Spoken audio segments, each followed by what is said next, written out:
முதலமைச்சர் செல்வி ஜெயலலிதா பிரதமர் திரு நரேந்திர மோடிக்கு எழுதியுள்ள கடிதத்தில் தமிழகத்தின் பாரம்பரியமிக்க ஜல்லிக்கட்டு போட்டிகளை நடத்த உடனடி நடவடிக்கை மேற்கொண்டதற்காக நன்றி தெரிவித்துக் கொண்டுள்ளார்.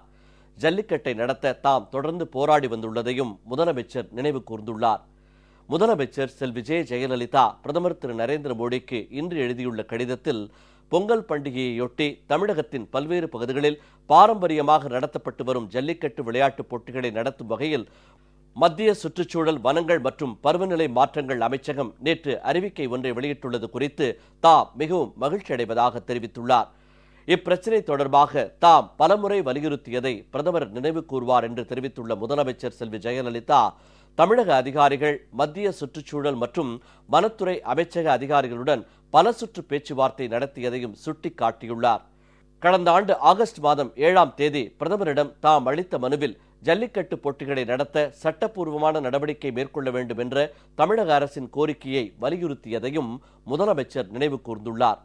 ஜல்லிக்கட்டு நடத்துவதை உறுதி செய்யும் வகையில் தேவையானால் அவசர சட்டம் பிறப்பிக்க வேண்டும் என்றும் கடந்த மாதம் 22ஆம் தேதி பிரதமருக்கு கடிதம் எழுதியதையும் முதலமைச்சர் நினைவுபடுத்தியுள்ளார்.